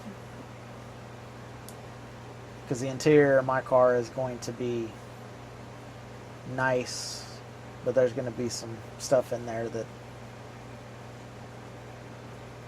goes against the grain Yep. of everything around here. Well, I remember my first ever project that was quickly abandoned due to unforeseen reasons was a OBS Chevy extended cab, and I was gonna do a two-tone apple green, white down the middle, and I have a family friend who has drank 3 heavy-duty trash cans full of Crown bags, all apple. So I had apple green Crown Royal bags that I was going to pass off to Gary and let him stitch in a few legitimate crown bags, and I was going to call it the bad apple. And if I ever get my hands on an ABS Chevy again that runs and drives, I'll probably come back with it. I like you said, I like doing stuff that makes people go. Well, I mean, even like Ashley's, the coolest part of Ashley's car is that the seats are roached and it's got Mexican blankets. Like, people are like, oh, you got to cover, you put the blankets on because the seats are disgusting. I'm like, you're right. Not hiding the fact. Every time I get out of that car, there's pieces of the driver's seat that comes out with me. Just weight reduction. Like, because it's not the blankets are legit just laying over the seat. They're not like upholstered over the seats. So literally, out the driver's side comes foam every time you get in or out of the car. Like, I'm not hiding the fact that if you look on the carpet, there's 54 Chevrolet foam. It's probably got asbestos. I'm probably gonna die, but it is what it is. Keep a tetanus, needle down. And she had, the first time we put that car up for sale, it really wasn't for sale. It was $50 to go to the swap meet for all 3 days. Or if you put a car in the car corral, you got 2 entries for $35. Yeah, so it makes more sense. I was like, so we'll just put it up there, and if it sells, it sells. And old dude walked up and was like, 900, and I was like, no. K is pretty universal. It means 9,000. Oh, this car needs full restoration. And I'm like, well, why would you? This is not the car you restore. Like, this is a car you drive. Well, it doesn't even look like it runs. I'm like, we just got back from Jacksonville in it last weekend. We trailered it. No, we don't. That car, the only time that car was ever on a trailer was to get it home, and if we were taking the dogs to Turkey Rod Run. And it drove to Turkey Rod Run 2 out of the 3 years it went. But, perfectly fine. Perfectly fine. Oh, yeah. There was nothing. I mean, I sold the motor. That motor's in another car. Like, it's running around. Still. And the dude was happy. He was like, oh, man, the motor runs great. I'm like, yeah. The only issue was the hold down for the distributor was wrong. Because he was like, dude, there's a spacer. I don't know why there's a spacer. I'm like, me neither. All I know is the distributor turned. But if you turned it one way all the way, it ran really good, and you could zip tie it and hold it in that position, and it ran fine. He was like, yeah, the motor runs great. I'm like, cool. Glad you like it. But it's not a car. It's not the car that you spend 20 grand to bring it back to be worth 15. It's Elvis wasn't birthed in it. I don't think anyone famous, like, cruised down the road in it. I don't think any, there's no significance to the car. It's just Kennedy's brains ain't in the back seat. No. And but it's a really good driver. The last time she sold it, or last time she put it up, after I got the Cadillac, she was going to sell it to basically pay for the Cadillac. And a guy come, and Ashley, shout out to her. If you ever look and you see an Ashley Boys Facebook post, you can know that she took a picture of everything wrong with it. Because I even asked her, I was like, are you even trying to sell the car? She's like, what do you mean? I'm like, you took pictures of shit that they'd have had to come find that shit. Every rust, every hole, except for one. She missed the hole in the trunk. And that's what got nitpicked. The guy come, and he's like looking at the car, and he's like, oh, well, I just, how's the trunk? And I'm like, cleaner than any 54 Chevrolet I've ever seen. I open up the trunk, and there's a hole. It's the same hole. It's been the exact same size since we bought it. I stick merch. I've stuck toolboxes on top of it. We've driven it to Jacksonville with shit on top of it. Like, it's not getting any bigger. Oh, needs a hole. How big is the hole? Like, I don't know, maybe 3 inches around. So nothing even really to... No. And I'm like, he's like, it needs a whole trunk pan. I'm like, at best, it needs like a 5x5 square sheet of metal welded into it. And he's like, oh, I just, And like the side of the, I said, dude, she took pictures of all of that. You knew what you was coming Like, to see. Well, I got to drive this car back, and it was like an hour. And I was like, oh, I mean, if you don't buy it today, it's going to Jacksonville in 2 weeks. What?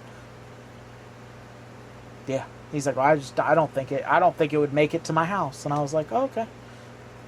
And he offered her like half, and I was like, you have a good day, sir. And he's like, you're not even gonna like hit me back with a number? And I told him $1,000 more than she had it posted for. And he's like, well, she had it posted. I said, I don't care what she had it posted for. I want this for it. Well, that's astronomical. And I'm like, cool.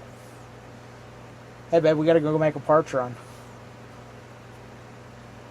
Go grab the parts out of my truck and put them in the car. And we passed him on 301 in the car that he said wouldn't make it To his house. to the end of the driveway. And I'm like, and then he was at the Jacksonville show. And he's like, you trailered here. I said, no. And good thing for you is I do social media, so here's me driving it. Here's where we stopped and got fuel. Oh. Here's where I'm pulling away from a 55 Chevrolet. Because I told him I could only run 60. And apparently my gauge is wrong. You know, that car ran out fine, especially with the 5-speed. But you have to understand, like, no car is too far gone to bring back. But some cars are too far gone to make it financially feasible. You know, we're not talking about if this was like your nut up car, the car that like end all be all, you're going to own this car till the day you die. This is all you wanted. This is, you know, and you finally got it. Okay, bring it back. But no one says that it has to be anything that you don't want it to be. You know, doing a rat rod or quote unquote rat rod version of a Riviera, one, you ain't gonna see many of them because you don't see them. You don't see many shiny ones. Well, see, me in my personal life, I am a D1 rage baiter. And that's kind of why I leaned into like the lowrider stuff with Psycho here. Because the old people, who I get along with great, can't fathom why I want to do a lowrider. Because they're like, oh, you're going to ruin it. I'm just like, wah, wah, wah. Well, and that's, you get that, and anything that you modify or anything like that. But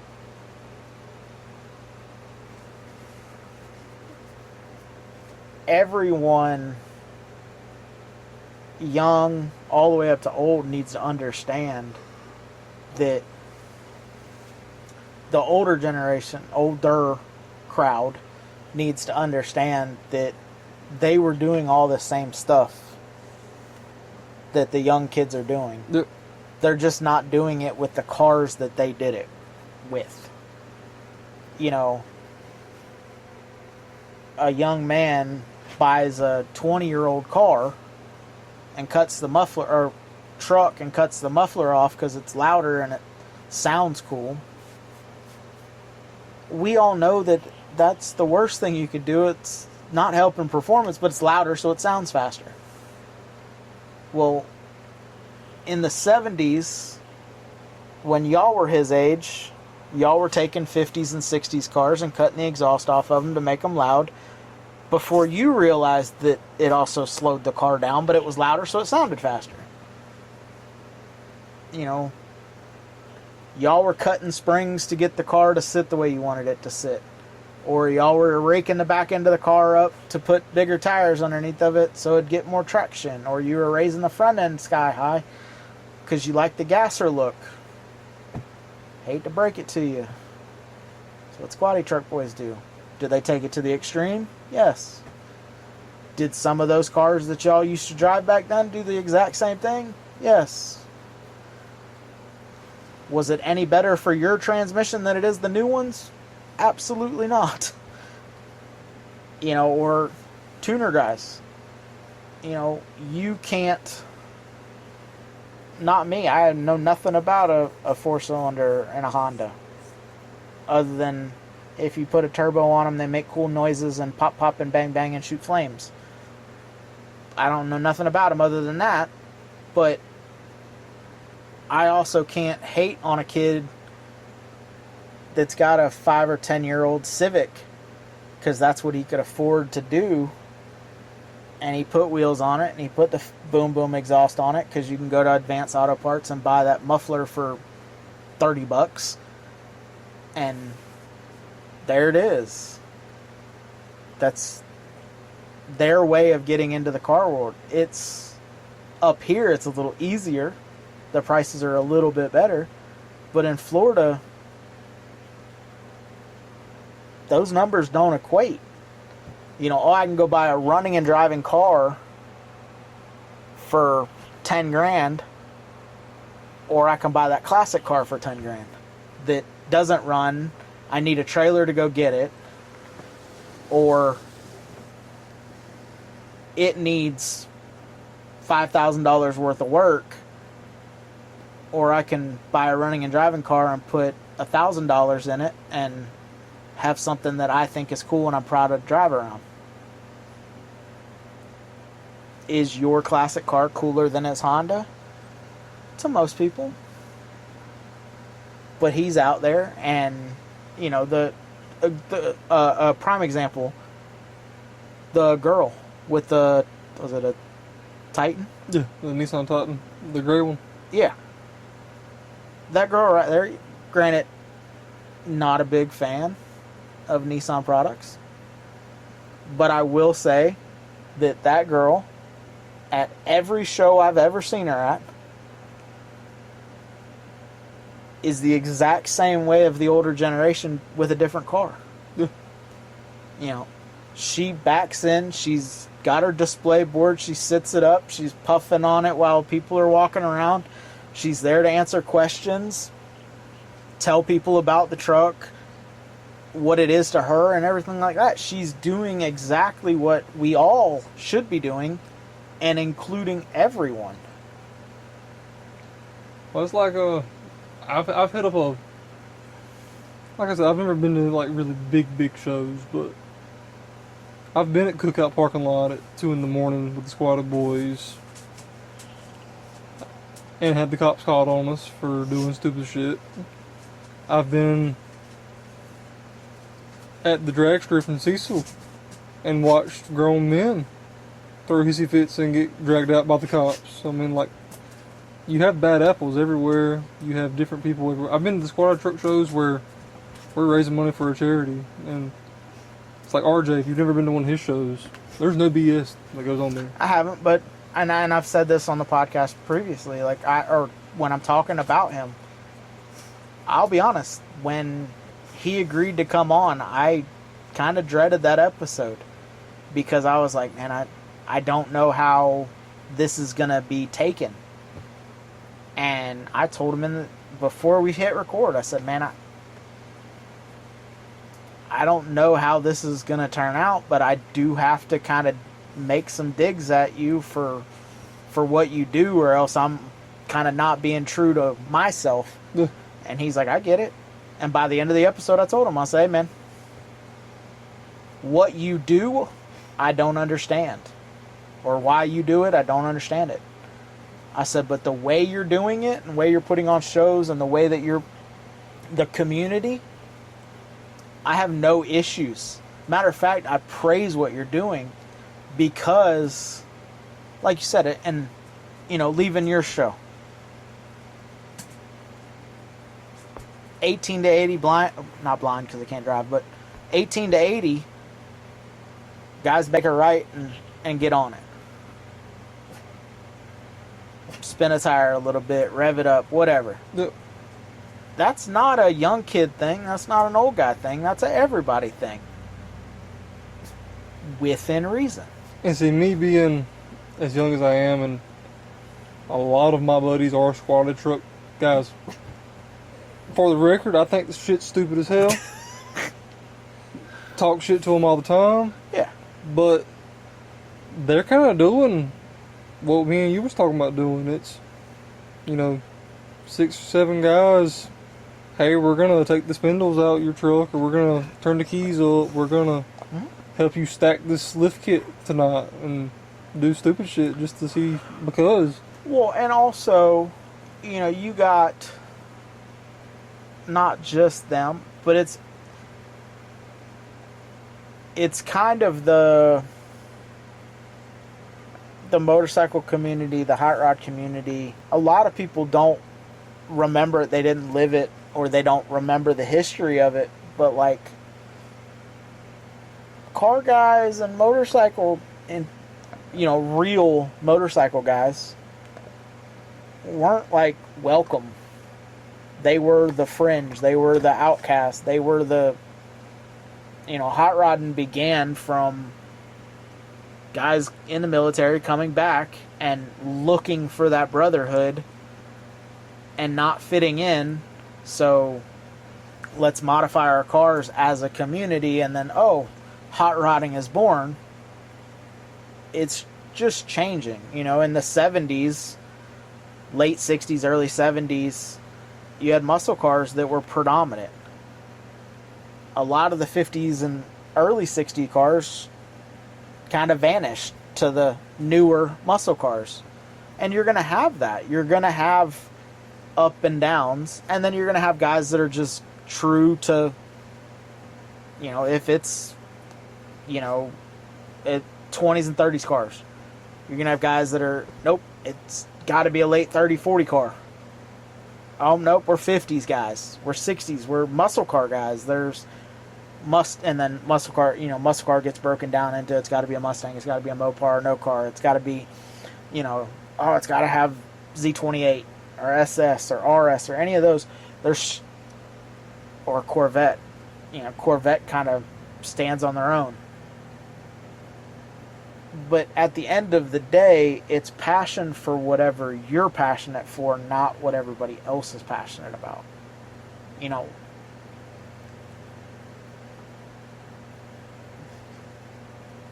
I usually try to keep it off the podcast, but a lot of times a build is because fuck you. Yeah. Why'd you do that? Fuck you, I like it. Well, that's like I said with my car is. I don't care. You know, and people get in this mindset of like, oh, I gotta go and I'm gonna park my car and I'm gonna put my lawn chair out and I'm gonna sit here and I'm gonna get told my car's pretty and then I'm gonna win my, you know, $5, $10, $20, whatever trophy, and I'm gonna put it on the wall and that's, I'm gonna do that next weekend and the following weekend and the following weekend. And they never get up and walk around and see what anybody else has brought. And then if they don't win a trophy, then you hear about it. And it's like, well, why didn't I win Best Classic? Well, right down the row from you was a legit, you know, amber or Pebble Beach car. You know, there's still the chalk markings on the 64.5 Mustang with the plastic bag for the washer fluid, and well, I didn't see that. Well, because you didn't get up and socialize. Well, no one come and talk to me. Well, did you get up and go, or did you just sit there like a bump on a log? And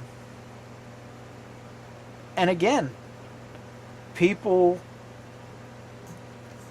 that's what's so awesome about the car community, is there's not one way to enjoy it. If you want to dump $500,000 in a car, put it in a trailer, and go try to win an Amber or a Riddler or a Slonaker or any of those awesome awards, would be great. I would love to hang one on my wall. I just couldn't build a car. One, I couldn't afford to build a car, and two, as soon as it's done, I want to drive it. You know, can't do that because it's got to be debuted at those shows. all the way down to the guy that bought something running and driving that looks like rust holding hands for $1,000, and he's literally at every car show that he could make it to, and some that you're like, man, you got a rabbit foot, because you're gonna need it to get home. I'm surprised that car made it here. But they're out there and they're enjoying their car. There's so many different ways that you can enjoy your car. There's so many different ways. You know, some people don't want to go to a show. They just want to drive their cars around. And I think a lot of that, you know, the Hudson that I mentioned earlier, there's a reason you haven't seen him in a car. Maybe he don't like car shows. Yeah. And that's perfectly okay. You know, or road trips, or, you know, maybe our road trip's a little expansive for you. But shout out Hometown Hot Rodder. They got the Square Body Boogie coming up. That's Texas, Oklahoma, and Arkansas, I believe. It's a shorter trip. It's a 3-day trip. You know, and you can always get together with you and a few of your buddies that are local and go get lunch. Do your own thing. Go get lunch. Pick a destination. Pick a cool road. Cruise without a destination. You know, I mean, that's what I like to do. Hannah gets mad at me all the time. Where are we going? That way. I don't know. Till I get tired, then we're going to go that way. We used to do that on the bikes all the time. But, you know, and just in this area, I'll use this as a prime example. You know, you got 4 or 5 different style of cars or ages of cars, all within about 30 to 45 minutes of where we're parked right now. You know, you got some badass C10s. You got the Dord Hudson. You got the Lincoln. Working on a Cadillac. Working on an Impala. Working on a Riviera. You got Resendez with classic cars and a newer Grand Marquis? No. I think it is a Grand Marquis on hydraulics. You got Caitlin. Can never remember her. Addie with Peachy. Yeah. You got Hunter with the Benz. You got Caitlin with the S10 / C10 / dually / hella build back there. Yeah. You got all these people that are around, and granted, some of those are still projects, but why are we not supporting each other? You know, I listed off a whole bunch of people there.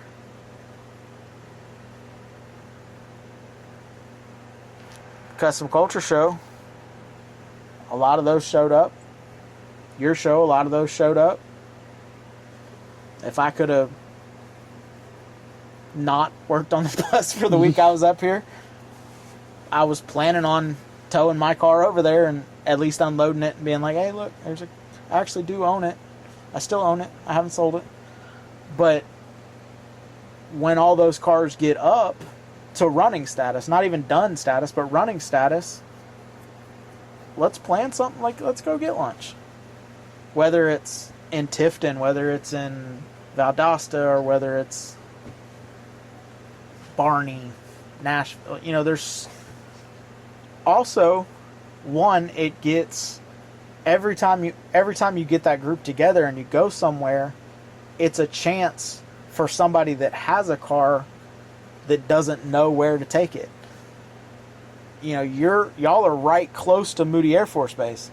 A lot of those guys have some cool ass cars, but if they don't know shit exists, you know, that's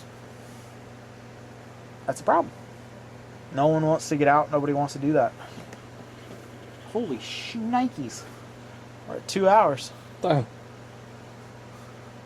Alright, well, we're going to wrap this one up because that's a lot of fucking editing. I think I'm gonna head home and do what Chevy's doing right now. Balls in there. Balls in the air, my back, grin on my face. appreciate you coming out, man. And I reckon if you're here Friday, I might take you up on chunking a water pump in. I'll be here Friday. And throw it on the live, and I'll be here Thursday. Be here Saturday. Be here Sunday. Can't really go anywhere unless I take the bus. I mean, you do have your home here, so. But then I gotta put all this crap down, and I am not good at it because the other day my PlayStation fell. But yeah, man, I appreciate it. And Well, thank you for having me again. till next time, guys, get out and drive your shit. Later.